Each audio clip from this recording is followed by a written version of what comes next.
Ontario police said on Thursday that 4 U.S. Olympic swimmers who claimed they were robbed at gunpoint fabricated their story to cover up for a drunken night that ended with them vandalizing a gas station bathroom. "It seems that they lied," said Fernando Veloso, chief of Rio Civil Police. "No robbery was committed against these athletes. They were not victims of the crimes they claimed." Veloso's statement at a jam-packed afternoon news conference followed a chaotic and confusing week for the U.S. team and cast up all over the final days of the 2016 Summer Olympics. What started as a case of U.S. athletes falling victim to Rio's notorious crime could end up leaving a black eye instead on for American medalists. Early Sunday morning, Ryan Lochte, Gunnar Bent, Jack Conger and Jimmy Fiven were riding home from a party at France House, a restaurant/bar set up for the Olympics. Then they said they were pulled over by men pretending to be police officers and were robbed. Lochte was the most explicit, saying one of the men put the gun to his forehead before taking their money. Veloso gave a far different account. He said the 4 swimmers stopped at a gas station and one of them broke down the bathroom door and police found damage to a soap dispenser and a mirror. The athletes were confronted by security officers, and they offered the gas station employees $20 and 100 Brazilian reais, about $33 US. Veloso said the swimmers continued being belligerent, prompting a security officer to show his gun. But he said no excessive force was used and there was no way the swimmers could have interpreted the situation as a robbery.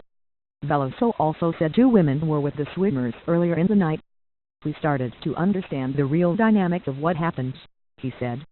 "This gives them some kind of motive for the cover-up."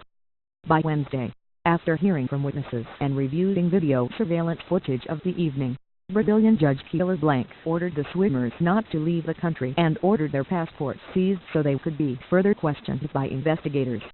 In her decision, she questioned the gap of time between when the athletes said they left France House and when video shows them arriving back at the athlete village. She also said the swimmers did not appear to be shaken by the alleged crime. By the time of the order, Lochte was already back home in the U.S. Conger and Bent tried to board a plane home on Wednesday night but were stopped by Brazilian officials.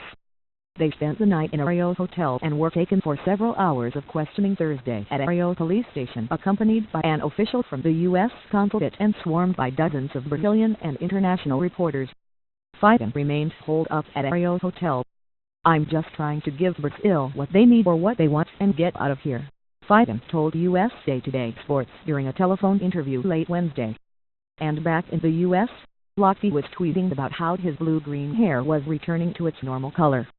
His attorney said Lochte stood by his account of the events, and the swimmer repeated the narrative to NBC's Matt Lauer in an interview.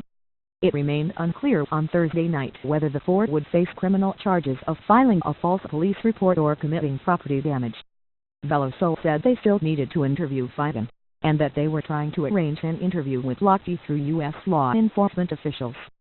For now, Veloso said he's looking for an apology after their story made worldwide headlines and threw a black cloud over Rio. The apology should be to the Carioca people who saw their image stained by a fantasy story, Veloso said, using the term to describe citizens of Rio.